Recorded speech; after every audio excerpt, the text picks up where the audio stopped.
Anggota Parlemen Perempuan dari 16 negara yang mengikuti Parliamentary Leadership Forum di Gedung Kongres Amerika Serikat di Washington DC baru-baru ini saling berbagi pengalaman tentang isu kesetaraan gender dan upaya untuk mengatasi kekerasan terhadap wanita. DPR RI mengesahkan rancangan Undang-Undang Sistem Nasional Ilmu Pengetahuan dan Teknologi atau Sisnas-Iptek yang melahirkan Badan Riset dan Inovasi Nasional baru untuk mengintegrasikan koordinasi berbagai lembaga maupun kerja riset. Anggota Komisi 3 DPR RI meyakini panitia seleksi atau pansel komisioner KPK bekerja secara selektif dan objektif dalam setiap tahap seleksi untuk menghasilkan calon-calon yang kompeten untuk mengikuti seleksi uji kepatutan dan kelayakan di DPR RI.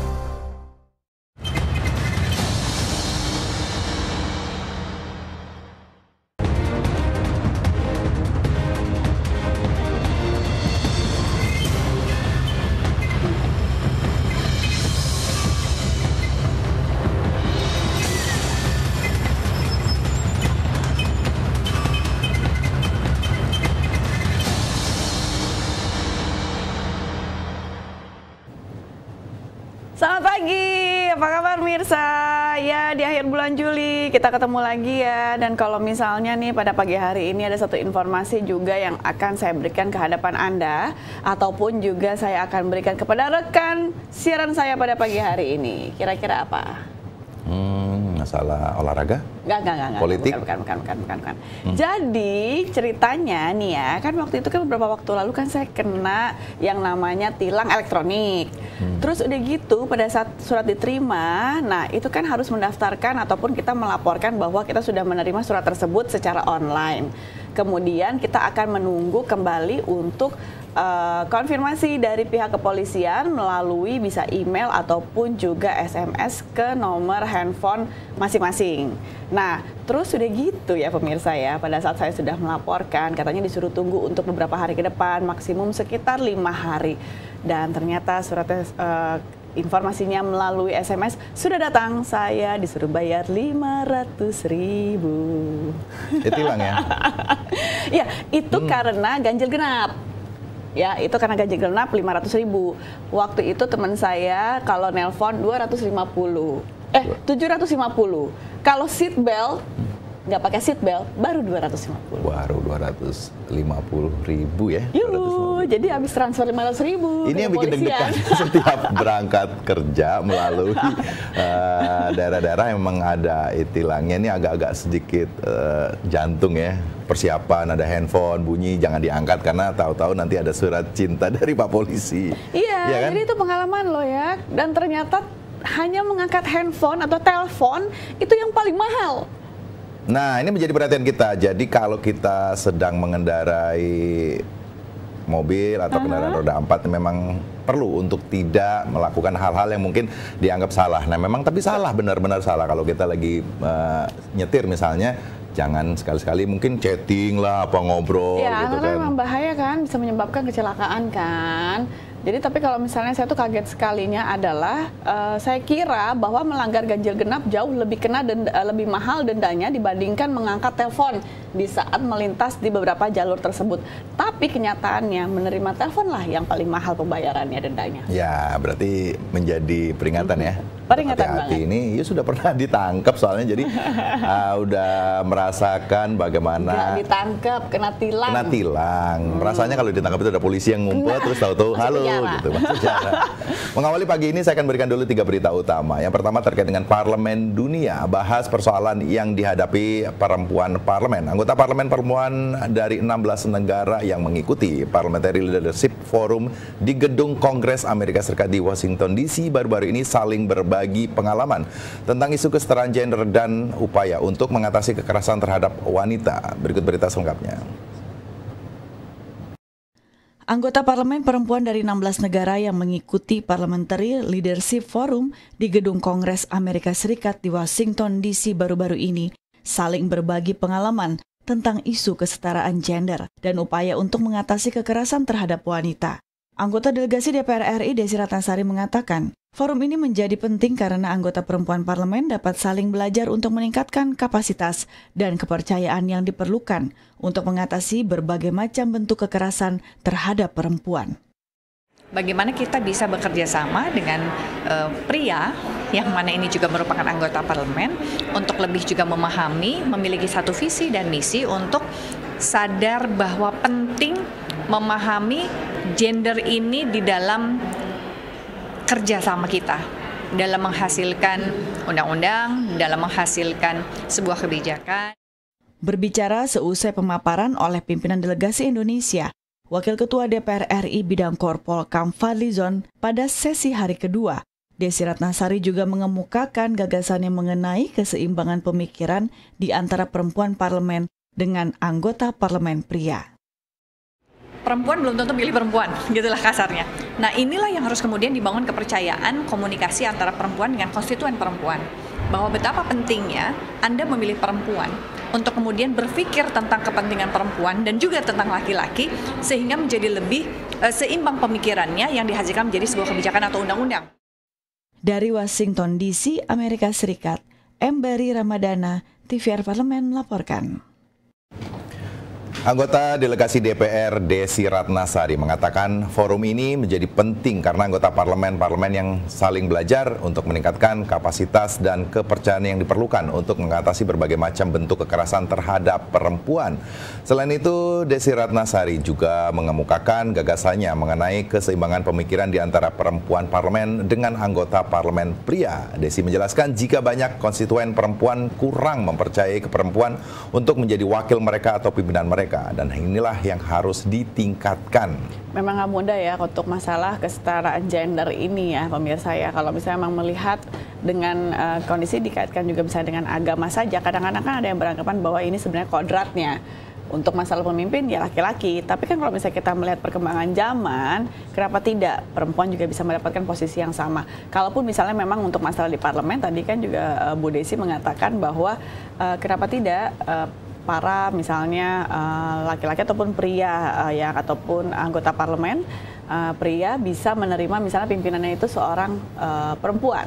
Nah, apakah juga ini nanti untuk masalah kekerasan terhadap perempuan juga menjadi salah satu akan dibentuknya sebuah kerjasama di antara beberapa negara tersebut untuk bisa mengatasi kondisi kekerasan terhadap perempuan di dunia. Ya, setuju sekali ya kalau tadi Bu Desi memberikan apresiasi ataupun perjuangan untuk kesetaraan gender. Banyak sekali memangnya laki-laki yang merasa bahwa belum siap dipimpin oleh namanya perempuan. Kamu gimana? Sebenarnya kalau kita bicara masalah kemampuan, selama memang perempuan ini memang mempunyai kapasitas kapabilitas ya kenapa tidak ya? Yakin. Oh, ya, ini perjuangan dari Bu Desi Ratnasari untuk kuota 30% untuk perempuan di DPR saja. Mudah-mudahan ini bisa tercapai dengan baik ya. Kemudian di berita kedua terkait dengan Undang-Undang Sisnas Iptek untuk kepentingan riset Indonesia. DPR mengesahkan rancangan Undang-Undang Sistem Nasional Ilmu Pengetahuan dan Teknologi atau Sisnas Iptek yang melahirkan Badan Riset dan Inovasi Nasional baru untuk mengintegrasikan koordinasi berbagai lembaga maupun kerja riset. Berikut berita selengkapnya. DPR RI mengesahkan rancangan Undang-Undang Sistem Nasional Ilmu Pengetahuan dan Teknologi atau Sisnas Iptek yang melahirkan Badan Riset dan Inovasi Nasional baru untuk mengintegrasikan koordinasi berbagai lembaga maupun kerja riset. Ditemui usai rapat paripurna di Gedung Nusantara II DPR RI Jakarta beberapa waktu lalu, Ketua Pansus Rancangan Undang-Undang Sisnas Iptek DPR RI Daryatmo Mardianto mengatakan, ada 3 hal yang menjadi pokok atau esensi dalam Undang-Undang Sisnas Iptek. Undang-Undang Sisnas Iptek mengatur mekanisme koordinator antara lembaga dan sektor dalam tingkat rumusan kebijakan dan perencanaan program anggaran, serta mengatur secara jelas aspek pembinaan terhadap jaringan SDM Iptek yang selama ini belum diatur dalam Undang-Undang tentang Sistem Nasional Penelitian, Pengembangan, dan Penerapan Ilmu Pengetahuan dan Teknologi. Yang berkaitan dengan sumber daya manusia yang menyangkut tentang dana, ya, tentang penyelenggaraan, tentang jaminan, tentang perlindungan, tentang sanksi dan sebagainya. Senada dengan itu, Wakil Ketua Pansus Rancangan Undang-Undang Sisnas Iptek DPR RI Marlinda Irwanti mengatakan, undang-undang ini mengakomodasi keinginan Presiden Joko Widodo yang menjadikan hasil riset sebagai landasan kebijakan nasional untuk kepentingan masyarakat luas. Badan Riset dan Inovasi Nasional akan mensinergikan seluruh kebutuhan, termasuk anggaran riset, agar perkembangan riset dan Iptek di Indonesia bisa maju, seperti negara-negara maju di dunia. Undang-Undang Sisnas Iptek ini bahwa riset bisa dimanfaatkan untuk kepentingan masyarakat, untuk kesejahteraan masyarakat dan digunakan menjadi landasan untuk pembangunan nasional. Tim Liputan TVR Parlemen melaporkan. Ketua Pansus Rancangan Undang-Undang Sisnas Iptek Daryatmo Mardianto mengatakan bahwa ada 3 hal pokok dalam Undang-Undang Sisnas Iptek. Undang-Undang Sisnas Iptek mengatur mekanisme koordinasi antar lembaga dan sektor dalam tingkat rumusan kebijakan, perencanaan program anggaran, dan mengatur secara jelas aspek pembinaan terhadap jaringan SDM Iptek yang belum diatur dalam Undang-Undang Nomor 18 Tahun 2002 tentang Sistem Nasional Penelitian, Pengembangan, dan Penerapan Ilmu Pengetahuan dan Teknologi. Ditambahkan Wakil Ketua Pansus Sisnas Iptek, Marlinda Irawanti, yang mengatakan bahwa undang-undang ini mengakomodasi keinginan Presiden Joko Widodo yang menjadikan hasil riset sebagai landasan kebijakan nasional untuk kepentingan masyarakat luas, dan Badan Riset dan Inovasi Nasional akan mensinergikan seluruh kebutuhan termasuk anggaran riset agar perkembangan riset dan iptek di Indonesia bisa maju. Ini untuk para peneliti nih ya, ataupun para peneliti di Indonesia nih ya, kalaupun misalnya memang nantinya juga sudah disahkan kan ini kan undang-undang Sisnas Iptek tersebut, dan kemudian juga nanti ke depannya setidaknya memang ini nanti akan diperuntukkan bagi seluruh hasil riset di Indonesia. Sayangnya memang mungkin selama ini masih kurangnya anggaran yang diperuntukkan untuk seluruh hasil riset, begitupun juga inovasi-inovasi yang dihasilkan oleh anak bangsa. Ya, setuju sekali. Di berita ketiga terkait dengan seleksi calon pimpinan KPK harus independen. Anggota Komisi 3 DPR RI meyakini panitia seleksi atau pansel komisioner KPK bekerja secara selektif dan objektif dalam setiap tahap seleksi untuk menghasilkan calon-calon yang kompeten untuk mengikuti seleksi uji kepatutan dan kelayakan di DPR. Berikut berita selengkapnya. Anggota Komisi 3 DPR RI meyakini panitia seleksi atau pansel komisioner KPK bekerja secara selektif dan objektif dalam setiap tahap seleksi untuk menghasilkan calon-calon yang kompeten untuk mengikuti seleksi uji kepatutan dan kelayakan di DPR RI. Ditemui di Gedung Nusantara II DPR RI Jakarta baru-baru ini, Nasir Jamil meminta publik tidak perlu resah atau curiga terhadap 9 calon komisioner KPK yang telah lolos seleksi kedua karena memiliki latar belakang perwira tinggi kepolisian. Latar belakang tersebut sebaiknya tidak perlu dipersoalkan, asalkan para calon memiliki integritas, kapabilitas, kompetensi, dan independensi dalam melakukan penegakan hukum serta paham penanganan dan pemberantasan korupsi. Oleh karena itu, ya, kalau kemudian polisi hadir di dalamnya, jaksa hadir di dalamnya, itu adalah seperti ikan bertemu dengan air. Ya. Nah, karena itu menurut saya tidak perlu dipersoalkan dan tidak perlu juga ada semacam kecurigaan, ya, kekhawatiran, atau apalagi buruk sangka. Anggota Komisi 3 DPR RI Nasir Jamil menilai anggapan yang timbul di publik terkait ikutnya para petinggi Polri dalam seleksi calon komisioner KPK berpotensi melemahkan KPK. Sebaiknya tidak dipersoalkan, namun didorong untuk memberi kontribusi lebih besar dalam pencegahan dan pemberantasan korupsi oleh KPK di semua lini. Selalu ada pimpinan yang berasal dari kepolisian. Bahkan kalau kita mau jujur, di dalam KPK itu ada polisi, ada jaksa. Tanpa kedua mereka, mungkin KPK bisa dikatakan lumpuh. Ya, oleh karena itu selama ini polisi dan jaksa telah memberikan kontribusi dalam pencegahan dan pemberantasan korupsi. Mario dan Koko, TVR Parlemen melaporkan.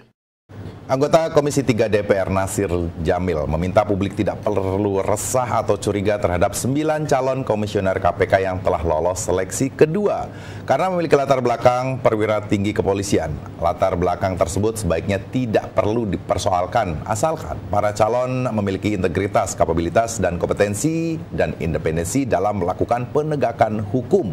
Ditambahkan Nasir bahwa anggapan yang timbul di publik terkait ikutnya para petinggi Polri dalam seleksi calon komisioner KPK berpotensi melemahkan KPK sebaiknya tidak dipersoalkan, namun didorong untuk memberi kontribusi lebih besar dalam pencegahan dan pemberantasan korupsi oleh KPK di semua lini. Nah, 9 nama ini mungkin nanti akan mengikuti fit and proper test di gedung DPR RI, tepatnya di Komisi 3 DPR RI pemirsa. Jadi dari 9 akan disaring menjadi 5 pimpinan KPK yang baru. Ayo, siapa ya? Ya, dan beberapa dari pimpinan KPK periode lama kan ikut kembali. Ya, nah ini namanya ada yang masuk nggak ya? Nah itu yang saya masih penasaran. Nah, mudah-mudahan masih masuk lagi ya.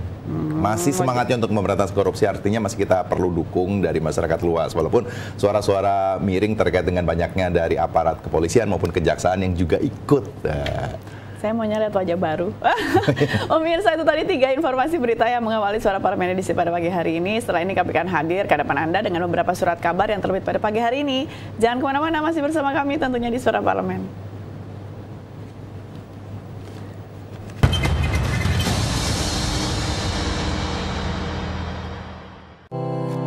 Tugas dan fungsi DPR RI sangat penting bagi negeri ini sebagai pengemban amanat rakyat. Namun tidak banyak yang tahu apa saja fungsi dan tugas dari DPR. DPR mempunyai 3 fungsi pokok, yaitu legislasi, anggaran, dan pengawasan. Ketiga fungsi tersebut harus dilaksanakan dalam kerangka fungsi representasi yang mengedepankan kepentingan rakyat berdasarkan aspirasi masyarakat dan untuk kesejahteraan rakyat. Dari fungsi legislasi, DPR RI mempunyai tugas dan wewenang untuk menyusun dan menetapkan program legislasi nasional bersama dengan pemerintah, menyusun dan membahas rancangan undang-undang, menerima rancangan undang-undang dari DPD, membahas rancangan undang-undang yang diusulkan oleh Presiden ataupun DPD, menetapkan undang-undang bersama dengan Presiden, menyetujui atau tidak menyetujui peraturan pemerintah pengganti undang-undang yang diajukan Presiden untuk ditetapkan menjadi undang-undang.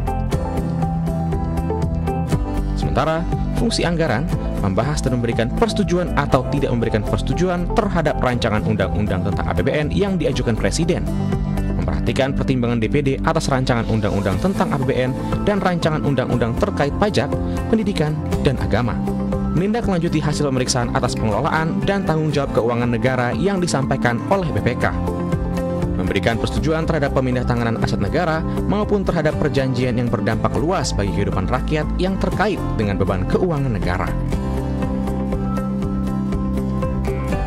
Dan fungsi pengawasan, melakukan pengawasan terhadap pelaksanaan undang-undang, APBN, dan kebijakan pemerintah, membahas dan menindaklanjuti hasil pengawasan yang disampaikan oleh DPD terkait pelaksanaan undang-undang mengenai otonomi daerah, pembentukan, pemekaran, dan penggabungan daerah, pengelolaan sumber daya alam dan sumber daya ekonomi lainnya, pelaksanaan APBN, pajak, pendidikan, dan agama.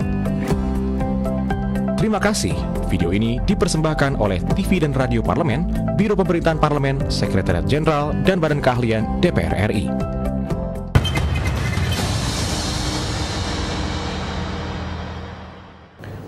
Di akhir bulan Juli hari ini pemirsa, tentunya juga sudah ada beberapa surat kabar yang membuat sebuah headline yang memang sangat bagus sekali. Kalau misalnya ini berkaitan dengan pembangunan di desa, begitupun juga dengan kondisi pendidikan Indonesia maupun juga tentang kesehatan Indonesia. Ya, jadi tentang pembangunan dari desa, tentang kesehatan, pendidikan juga ya. Iya dong, ini kan beberapa memang faktor yang nantinya juga mendasari untuk menujunya benar-benar Indonesia yang sejahtera. Amin, jadi harus di situ ya. Pemirsa, apa saja yang akan kami hadirkan ke hadapan Anda pada pagi hari ini? Segera kami masuk dalam headline Surat Kabar.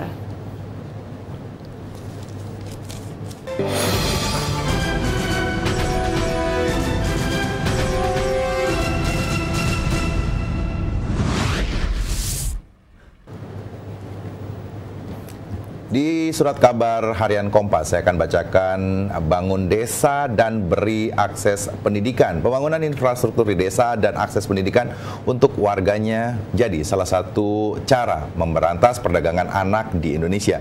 Kemiskinan serta tingkat pendidikan yang rendah membuat remaja dan anak-anak di Kabupaten Timur Tengah Selatan, Nusa Tenggara Timur, dan Kabupaten Indramayu, Jawa Barat gampang tergiur iming-iming pekerjaan mudah dan gaji besar di luar negeri atau luar daerah. Liputan investigasi Kompas sepanjang 2 hingga 27 Juli menemukan anak kedua daerah tersebut kerap diperdagangkan menjadi TKI ilegal atau di tempat prostitusi. Pendeta Emi, aktivis dari perdagangan orang di NTT, mengungkapkan akar masalah perdagangan di NTT adalah kemiskinan. Sementara di Jawa Barat, Kecamatan Bongas, Indramayu, sejak tahun 1995 sudah menjadi sasaran perekrutan tenaga kerja untuk prostitusi di kota-kota besar dengan alasan kemiskinan dan akses pendidikan yang sulit. Nah, berarti kalau misalnya pun kita melihat kunci dari permasalahan tersebut ini adalah kemiskinan. Ujung-ujungnya memang inginnya adalah kesejahteraan yang layak ataupun hidup yang layak, sehingga jadinya kadang-kadang orang ataupun manusia ini lebih cepat tergiur dengan iming-iming yang akan menerima gaji yang sangat besar. Tapi memang kalau misalnya kita melihat buktinya saja ya, bahwa memang para TKI yang memang legal untuk bekerja ke luar negeri, ini pulangnya memang membawa hasil sih, jadi nggak bohong juga gitu loh. Yang legal. Yang legal, ya tapi kan? Tapi banyak juga yang merasa ditipu ataupun dibohongi dengan para oknum-oknum terkait dengan perdagangan manusia ini.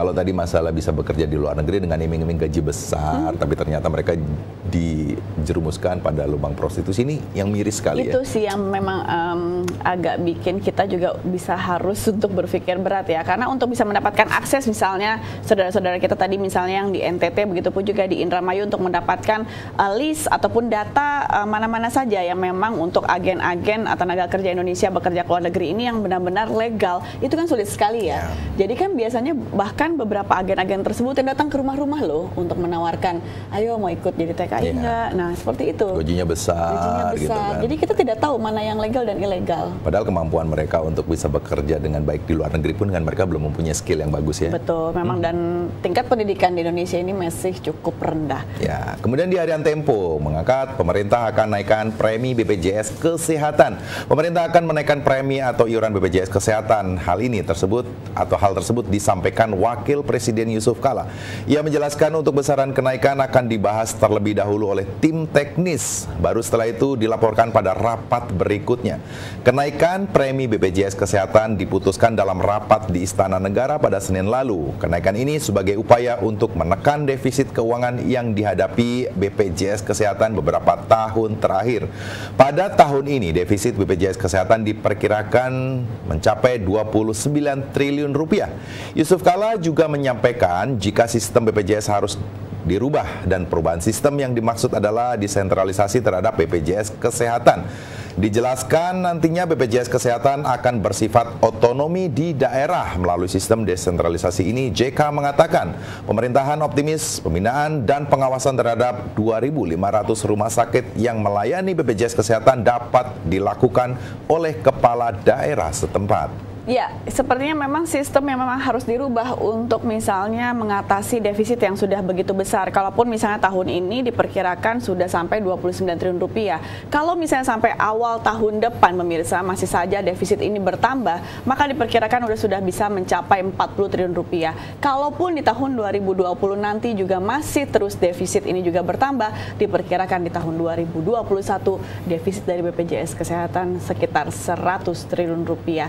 Tapi balik lagi, kalaupun misalnya memang akan dilakukan perubahan dari sistem yang ada berupa desentralisasi, nantinya juga kalau misalnya memang masing-masing akan di otonomi daerah masing-masing, ini mungkin saja bisa jadi mempermudah ya. Kalaupun semuanya harus balik ke pusat, satu ini kadang-kadang kalau sistemnya belum bagus ataupun canggih, suka repot jadinya. Ya, kalau kita sudah merasa senang dengan hadirnya BPJS Kesehatan ya, bisa membantu kita masyarakat luas terkait kesehatan yang dulu merasa bahwa kita berobat ke rumah sakit ini biayanya tak terhingga, bahkan harus ngasih DP dulu untuk ditinggal dulu. Banyak masyarakat yang kurang mampu akhirnya merasa takut untuk masuk ke rumah sakit. Tapi dengan adanya BPJS Kesehatan ini kan luar biasa bisa terbantu. Tapi lagi-lagi secara teknis pemerintah juga harus bisa memberikan solusi kalau defisit terus menerus. Sudah banyak dipermudah sebenarnya kita, tapi balik lagi ke kita ya untuk benar-benar taat dan tepat waktu untuk membayar iuran dari BPJS Kesehatan. Saling bantu lah ya. Pemirsa, itu tadi sudah ada 2 surat kabar, ada di koran Tempo, begitupun juga di harian Kompas. Setelah ini kami jeda kembali, kami akan hadir ke depan Anda dengan tema pada pagi hari ini. Jangan kemana-mana, masih bersama kami tentunya di Suara Parlemen.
Nah pemirsa, kalau misalnya nih ya, tadi di Harian Kompas itu dituliskan di headline-nya bahwa membangun desa dan memberi akses pendidikan. Ini juga merupakan salah satu cara sehingga tidak banyak lagi anak-anak Indonesia yang memilih untuk bekerja di luar daerah, begitupun juga di luar negeri.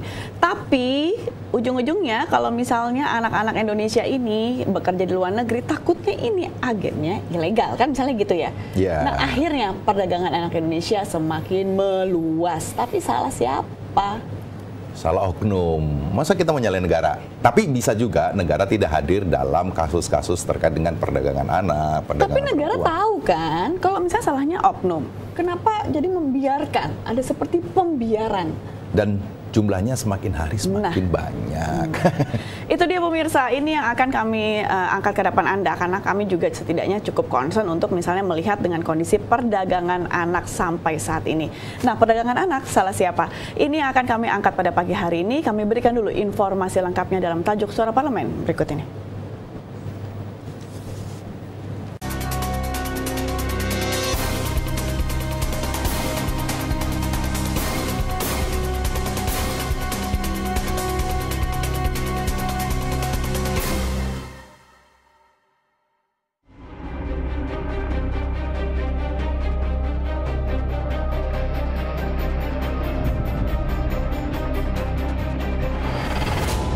Anak didagangkan, salah siapa?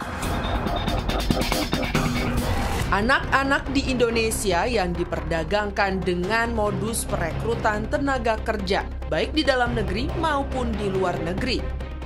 Untuk itu DPR mendorong Kementerian Ketenagakerjaan atau Kemenaker bersama kepolisian melakukan razia dan penelusuran terhadap agen-agen penyalur tenaga kerja yang menjual anak-anak Indonesia, terutama terhadap penyalur tenaga kerja yang tidak memenuhi persyaratan, baik izin operasional maupun akta pendiriannya, agar ditindak tegas berdasarkan Pasal 3 dan Pasal 4 Undang-Undang Nomor 21 Tahun 2007 tentang pemberantasan tindak pidana perdagangan orang. Dirjen Imigrasi harus memperketat pemberian paspor dan melakukan pengawasan di setiap pintu keluar masuk Indonesia, yakni bandara dan pelabuhan, terutama pada pelabuhan-pelabuhan tikus, serta melakukan patroli laut agar dapat mencegah lolosnya pengiriman anak-anak keluar Indonesia. Pemerintah juga harus menciptakan lapangan kerja bagi masyarakat agar dapat memenuhi tuntutan kehidupan, terutama kebutuhan rumah tangga, agar mempersempit ruang gerak oknum yang tidak bertanggung jawab dalam merekrut anak-anak untuk diberi pekerjaan. Orang tua diharapkan tidak mudah percaya terhadap iming-iming gaji besar yang ditawarkan oleh oknum yang merekrut, agar anaknya selamat dari jebakan untuk diperdagangkan. Oleh karena itu penting kerjasama semua pihak untuk mencegah perdagangan anak Indonesia.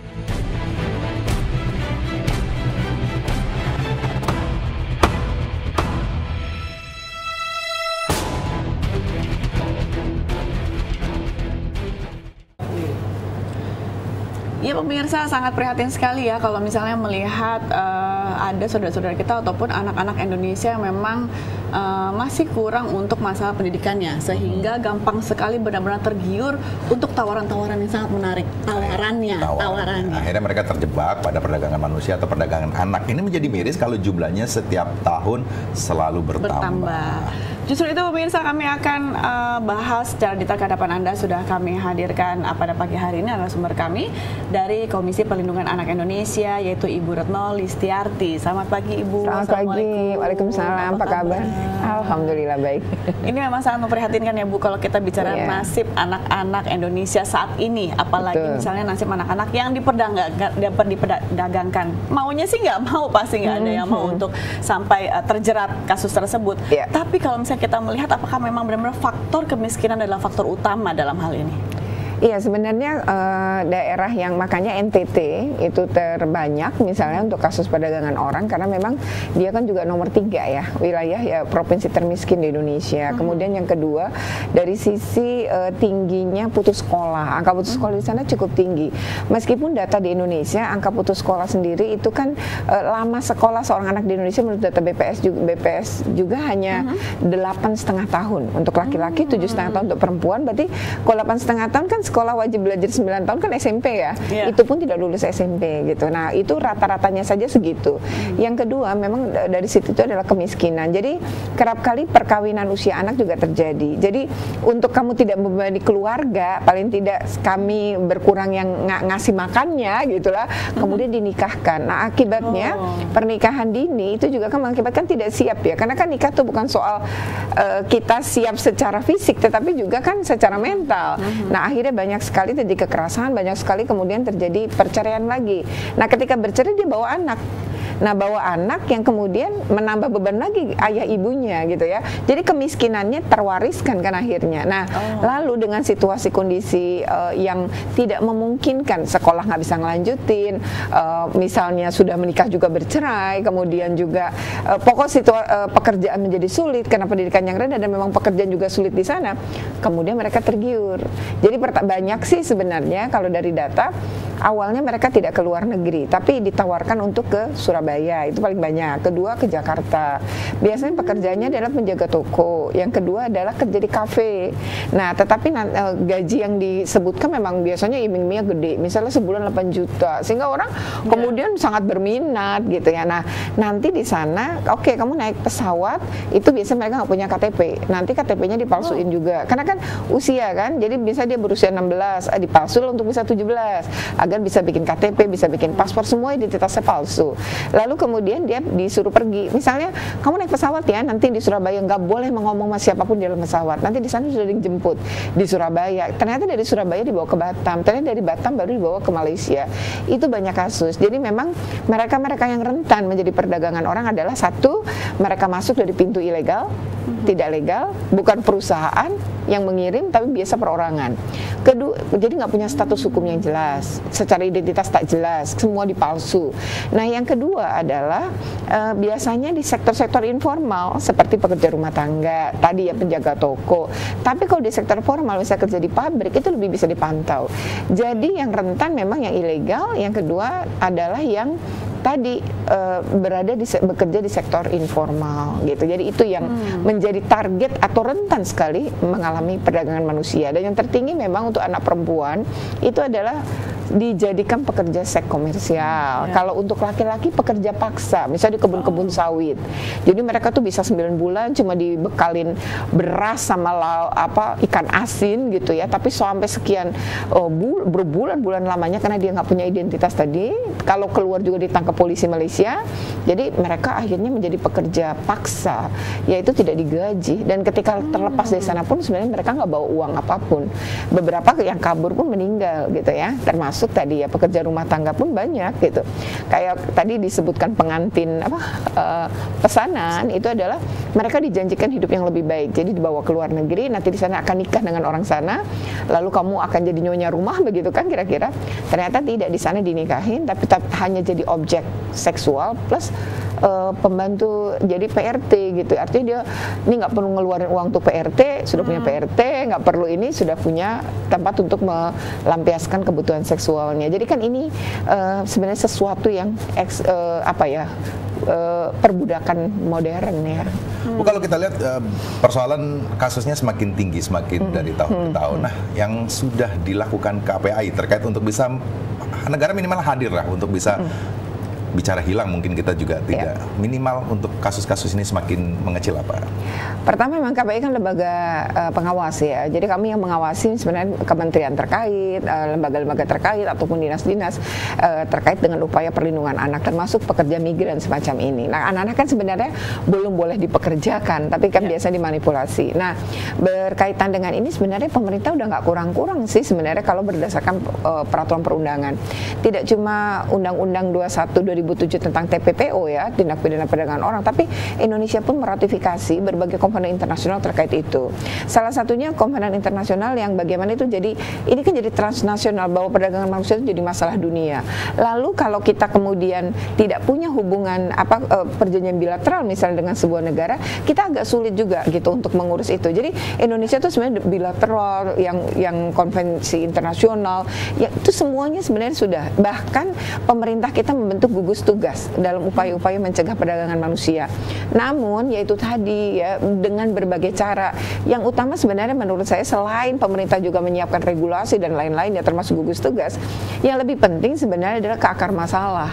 Dan bagi kami akar masalahnya tadi kemiskinan, yang kemudian pendidikan rendah. Ketika sebenarnya anak-anak ini difasilitasi, kalau sekarang pemerintah menggalakkan pendidikan 12 tahun, sebenarnya kalau itu bisa diakses ya oleh semua, barangkali orang juga tidak akan tergiur ya pergi. Dan kalau dia secara keahlian dan secara pengetahuan juga meningkat, ketika harus bekerja di luar negeri kan menjadi tenaga yang lebih profesional, ditempatkan di tempat-tempat yang lebih aman, artinya terkendali dan dalam pengawasan pemerintah. Nah, ketika kita mengirim orang nggak punya keahlian ya, orang yang nggak punya keahlian ya paling tidak kan selalu menjadi PRT, itu kan problem. Nah, di PRT pun kan banyak yang kemudian mengalami penyiksaan, yang kemudian juga dia tidak digaji selama berbulan-bulan, ada yang 21 tahun kan bahkan nggak boleh keluar dari itu, yang kemudian akhirnya terbongkar. Jadi ini kan untuk mencegah model-model yang seperti ini, maka tadi kita harusnya mempersiapkan sumber daya manusia di sini, sehingga ketika dia tenaga terlatih dan harus misalnya pingin bekerja ke luar negeri, ya terkategorinya adalah tenaga yang lebih profesional, yang lebih aman dipantau dibanding dengan manipulasi seperti ini. Dan kalau anak-anak kan mau nggak mau kan semuanya harus di apa tuh namanya dimanipulasi ya, usia terutama gitu. Akhirnya dia pakai nama orang lain, dia pakai, lah kalau terjadi sesuatu sama dia kan ngeceknya juga menjadi sulit. Tapi kalau misalnya melihat tadi Ibu mengatakan bahwa ini kebanyakan juga kan oknum-oknum ataupun misalnya perorangan yang mengirim untuk masalah perdagangan orang ilegal. Betul. Nah, dengan melihat kondisi tersebut, pemerintah mungkin saja tahu bahwa ini sudah perlakuan dari beberapa oknum yang memang mengirim orang-orang ini secara ilegal. Apakah pemerintah juga diam saja pada saat misalnya mengetahui oknum ini kok masih terus berjalan hingga saat ini? Sebenarnya ditangkap itu ya, bisa terungkap ditangkap, tapi ya tadi ditangkap satu tumbuh ya, lebih banyak gitu ya. Ini karena ada tadi ya, ada permintaan, ada kebutuhan dan tahu situasi sehingga dia bermain di sana kan. Beberapa kasus kan juga dipacarin dulu, si calon korban ini dipacarin. Nanti udah agak lama pacaran, terus dikasih beberapa hadiah seolah-olah percaya ini akan ini adalah menjanjikan. Begitu kemudian si ini disuruh ngajak temen yang satu kampungnya gitu. Itu kan modus yang dilakukan dulu di Jawa Barat cukup tinggi, terutama misalnya di Indramayu. Namun kemudian pemerintah melakukan berbagai intervensi, termasuk lembaga-lembaga swadaya masyarakat. Saya rasa NGO-NGO ini penting ya, karena mereka melakukan pendekatan betul kepada tokoh-tokoh masyarakat. Indramayu sekarang mampu menekan habis-habisan. Awalnya dia sangat tinggi gitu, tapi kemudian mampu ditekan. Nah, penekanan itu membutuh waktu panjang, bertahun-tahun dia harus kerja sama semua pihak. Awalnya orang tua kan bahkan menyerahkan gitu, nggak apa-apa lah dikawinin muda atau kemudian dikirim, nggak apa-apa, bahkan tidak malu gitu ya ketika anak misalnya bekerja pada sektor itu. Nah, tapi lama-lama kemudian dibangun gitu upaya tadi, sehingga yang kalaupun kamu mau kerja di kafe itu jelas penyalurannya, jadi rekrutmennya oleh tenaga penyalur yang benar.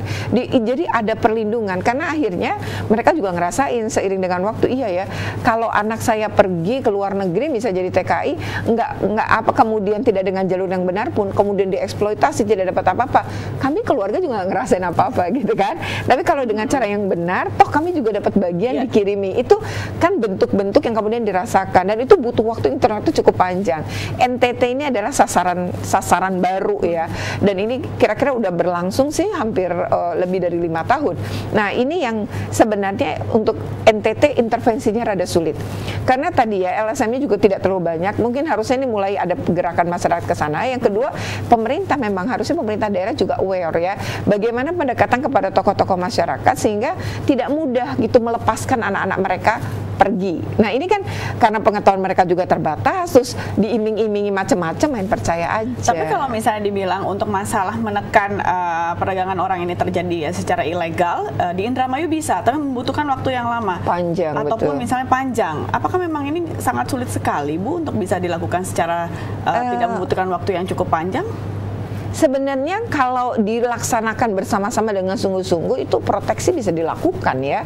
Nah tapi problemnya tadi yang perorangan-perorangan ini tidak terdeteksi, yang kemudian mereka itu mengiming-imingi dan masyarakat tuh main percaya. Nah ini kan soal bagaimana informasi kepada masyarakat ya. Pengetahuan ini kemudian jadi penting agar masyarakat aware, agar orang tua tidak mudah ngelepas. Nanti anaknya jadi masuk dalam perbudakan seks bagaimana? Anaknya masuk kerja paksa selama bertahun-tahun tinggal di hutan gitu ya, sawit untuk kemudian tidak pernah dibayar bagaimana. Nah ini yang kemudian pemahaman ini jadi cerita-cerita pahit gitu ya, orang-orang yang secara ilegal itu kayaknya penting diturunkan bahkan menurut saya. Oh dulu tuh anaknya si ini pernah lo ngalami ini, oh itu menjadi sejarah tutur dari angkatan ke angkatan itu penting. Sebagaimana sejarah tutur ketika kita berbicara tentang tsunami misalnya, karena saking kelamaan nggak terjadi tsunami, tiba-tiba kita nggak siap.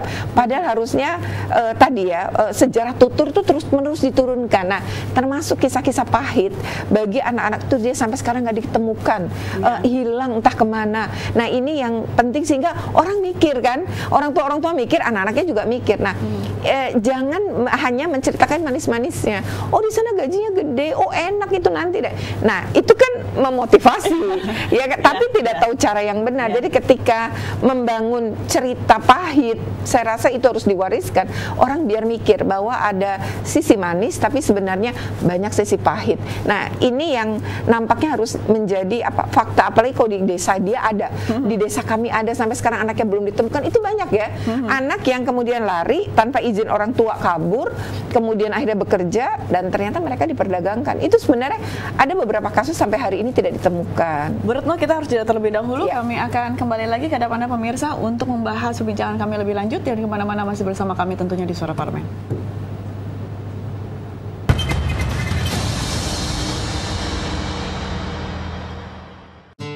Mari lapor LHK-ASN. Video ini akan memandu Anda untuk menyampaikan LHK-ASN melalui aplikasi Siharka. Sebelum memulai, ada baiknya Anda menyiapkan dokumen-dokumen berikut. Silakan mengakses siharka.menpan.go.id untuk membuka aplikasi Siharka. Lalu, login dengan username dan password Anda. Lengkapi profil dan ubah password Anda dan pastikan data yang Anda masukkan telah sesuai. Lengkapi data keluarga Anda seperti suami atau istri dan anak. Saatnya mengisi daftar kekayaan. Harta tidak bergerak adalah harta berupa tanah dan bangunan yang didukung dengan bukti kepemilikan dan nilainya ditetapkan berdasarkan NJOP. Harta bergerak adalah harta selain tanah dan bangunan seperti kendaraan bermotor, perabotan rumah tangga, perhiasan, dan lain-lain dengan nilai berupa harga perolehan atau harga tafsiran. Surat berharga adalah harta berupa surat berharga seperti saham, reksadana, dan sebagainya yang dinilai berdasarkan harga perolehan. Uang tunai, deposito, giro, tabungan, dan kas lainnya dicatat sesuai nilai yang tertera pada dokumen. Piutang adalah barang atau uang yang akan diterima di masa yang akan datang berdasarkan kesepakatan. Dan hutang adalah pinjaman yang diterima oleh ASN pelapor maupun suami atau istri dan tanggungan lainnya dari pihak lain yang pembayarannya menjadi tanggung jawab ASN pelapor. Penghasilan yang wajib dilaporkan pada LHK-ASN adalah penghasilan dari jabatan, penghasilan dari profesi atau keahlian, penghasilan dari usaha lainnya, penghasilan dari hibah atau lainnya, penghasilan dari istri atau suami yang bekerja. Sedangkan, pengeluaran yang dicatat adalah perkiraan pengeluaran rumah tangga dan rutin lainnya, seperti listrik, air, transportasi, dan biaya hidup lainnya, serta pengeluaran untuk rekreasi, asuransi, biaya pengobatan, dan sebagainya. Anda telah menyelesaikan pengisian LHK-ASN. Anda dapat memilih kirim ke inspektorat jika laporan telah sesuai. atau memilih edit jika masih perlu dilakukan perbaikan.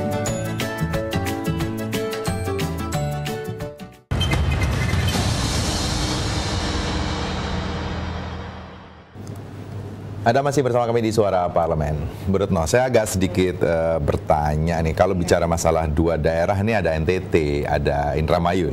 Nah, selain dari indikator kemiskinan, ada juga pendidikan. Faktor apa yang membuat mereka itu lebih kepada kasus ini semakin tinggi? Misalnya, apakah ini budaya juga menjadi faktor tinggi juga? Cara berpikir misalnya? Ya. Bisa aja. Sebenarnya kalau Jawa Barat itu bukan Indramayu saja ya, ada beberapa wilayah. Sebenarnya beberapa wilayah di Indonesia pun ada, tetapi memang angka tertinggi berada pada dua wilayah tadi, Jawa Barat maupun NTT. Yang kasus terakhir kan 12 perempuan Bandung yang dibawa ke Situbondo juga kan sama, juga dijadikan pekerja seks gitu ya. Ini faktor yang lain tuh sebenarnya adalah bisa saja kemudian budaya. Tetap misalnya saja bahwa di keluarganya dulu TKI-nya misalnya bibinya pergi dan berhasil gitu ya, walaupun bibinya udah habis masa kontrak dan pulang, nah, berbekal itu pun ada misalnya kamu berangkat aja melanjutkan kesuksesan bibi gitu. Itu sebenarnya juga ada sih kisah-kisah semacam itu, tetapi kan jumlahnya nggak banyak. Tapi memang faktor akar masalah yang paling kuat itu memang tadi pada kemiskinan ya, kemiskinan di satu wilayah, karena nggak ada pengharapan lagi kan di daerah, sehingga mereka mau pergi dulu, orang-orang tuh mau pergi karena jadi PRT aja di ibu kota, misalnya di Surabaya, di Jakarta, di Bandung gitu ya. Itu kota-kota besar yang kemudian menjadi impian ya, terutama Jakarta lah yang paling banyak. Namun ketika menjadi PRT di Jakarta, kemudian mereka merasa bahwa situasinya juga nggak oke gitu, kayaknya lebih oke adalah di luar negeri. Nah, sebenarnya ketika mereka berada selama di Indonesia itu masih bisa ya kita melakukan perlindungan ya. Mereka juga punya komunitas misalnya PRT sekarang. Namun yang nggak bisa diperjuangkan adalah besarnya gaji kan gitu, karena mereka dianggap informal. Tetapi kalau sudah keluar negeri, ini yang akan menjadi repot. Modus yang terakhir adalah kami menerima itu waktu laporan tahun 2018 adalah SMK. Jadi gini, SMK ini kan ada magang ya, misalnya di kelas 11. Nah, ternyata mereka tuh keren, sekolah-sekolah itu swasta ini pada di sekolah kami kalau magang ke luar negeri. Nah, akhirnya ke luar negeri. Nah, penempatan itu rata-rata dari negara Malaysia. Ternyata di Malaysia itu mereka dijanjikannya misalnya ditempatkan di pabrik kosmetik, ternyata di pabrik mencabut bulu binatang jadi dia ditempatkan di sana. Nah, yang lebih parah adalah waktu itu dia bekerja 19 jam dari 24 jam tanpa bayaran ya. Jadi magang gitu. Udah tidak sesuai dengan yang diminta. Jadi gini, direkrut maksudnya dalam proses itu, tapi tidak tahu ditempatkan di mana. Nah, kalaupun ditempatkan misalnya kalau yang ini yang ilegal kerap kali tidak tahu, misalnya ini di luar yang magang ya, tidak tahu dia itu punya perjanjian kerja apa enggak gitu.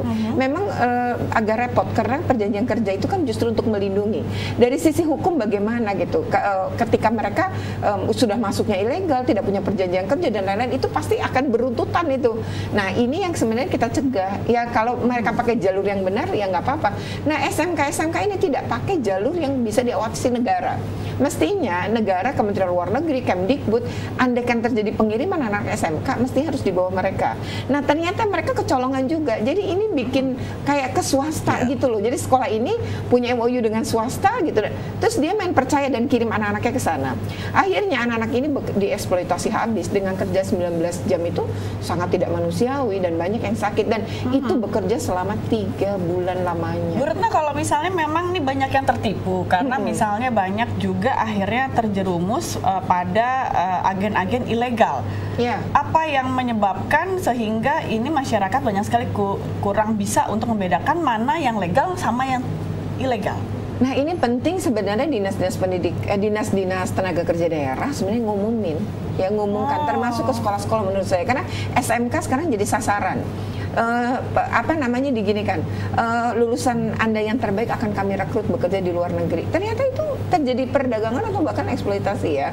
Masih mending lah kalau dieksploitasi kita bisa ini ya, dia bisa mencari bantuan. Lah kalau kemudian diperdagangkan dan tidak bisa kabur, itu kan banyak juga yang mengalami. Jadi ini lulusan-lulusan terbaik yang diminta ya. Itu juga kan lulusan kayak apa ini kan harusnya lulusan terbaik biarlah pemerintah yang ngatur gitu loh. Tapi kalau ini mereka main jalur sendiri gitu. Nah, ketika anaknya hilang itu orang tua biasa ngelapor, kok anak saya nggak bisa ya berkomunikasi lagi, bla bla. Nah pada saat itu baru sadar, oh ternyata penipuan gitu. Nah, menghindari yang seperti ini saya rasa Dinas Tenaga Kerja dengan Dinas Pendidikan harus kerjasama mengumumkan. Kemdikbud pun harus mengumumkan. Dan menurut saya era sekarang kan bisa ya lewat website, komunikasi lebih mudah. Jadi nggak harus kemudian datang ke kantornya minta data, kan nggak harus gitu. Atau proaktif lah pemerintah dalam hal ini gitu ya. Kami dorong sih kalau untuk SMK karena banyak sekali di Jawa Tengah juga terjadi penipuan, di itu juga. Jadi mereka banyak jadi korban penipuan. Nah, ini yang kita khawatir ya, anak-anak kita untuk magang pun ditipu. Apalagi untuk kerja ini kan bahaya banget ya. Jangan sampai anak-anak ini dia kan badan undang-undang kita aja anak boleh kerja tapi nggak boleh lebih dari 3 jam. Dia harus tetap sekolah dan tidak boleh ditempatkan di tempat-tempat yang membahayakan dirinya. Misalnya pabrik petasan itu kan nggak boleh gitu. Nah ini yang nampaknya aturan ini pun kan di dalam Undang-Undang Tenaga Kerja mestinya itu juga dipahami oleh Kemdikbud gitu, sehingga ketika terjadi kerjasama magang ini akan jadi patokan gitu. Jadi anak-anak kami tidak boleh bekerja melampaui gitu kan. Misalnya sekian jam itu harusnya di awal gitu ya, jangan kemudian anak-anaknya pergi nggak tahu kemana penempatannya dan nggak tahu kalau mereka harus bekerja 19 jam. Nah Bu, bagaimana dengan peran dari gugus tugas yang sudah dibentuk?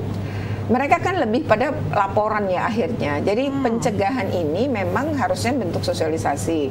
Harusnya pemerintah secara terstruktur juga kalau anak tidak bisa melanjutkan pendidikan, saya rasa nggak usah dipaksakan juga kalau memang pemerintah tidak memiliki gitu ya. Misalnya saat ini dalam waktu dekat tidak memiliki kemampuan itu, tapi bagaimana punya BLK gitu, badan latihan kerja gitu. Jadi di berbagai daerah punya lembaga-lembaga semacam itu sehingga anak-anak ini lebih punya apa ya, bekal keahlian gitu. Jadi kalau dia lulus SMP setidaknya dia punya keahlian tertentu, misalnya ngelas gitu. Jadi bisa misalnya kalau ke daerah di wilayah Jakarta dia bisa, atau misalnya mobil tuh kan ada bagian-bagian ya, kemudian misalnya ada pelatihan-pelatihan terkait itu. Kamu tertarik otomotif, kamu tertarik komputer, maka ada pelatihan. Menurut saya pelatihan itu kan tidak murah ya memang. Tapi ada KIP. KIP itu kan untuk yang kursus juga sebenarnya, Kartu Indonesia Pintar. Nah itu jarang yang manfaatin. Kosong Bu, BLK di daerah juga banyak kan kosong, mereka tidak termanfaatkan dengan baik. Makanya ini kan yang harusnya sekarang dimanfaatin ya, sehingga kalaupun kita ngirim tuh orang yang beda, coba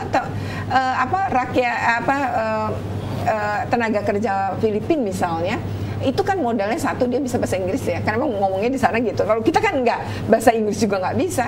Mereka punya nilai lebih ketika harus ke lebih bisa diserap toko kan. Nah kalau kita kan enggak, nah ini bagaimana misalnya pembekalan bahasa Inggris, atau misalnya wilayah kita kan banyak daerah wisata ya, itu pun sebenarnya bisa dimanfaatkan. Artinya gini loh, memanfaatkan kondisi daerah kita ya, dengan misalnya wilayahnya laut, ini potensi laut kan tinggi, lalu bagaimana pelatihan itu diarahkan ke daerah, jadi orang nggak perlu lari ke kota gitu, sebenarnya membesarkan daerahnya.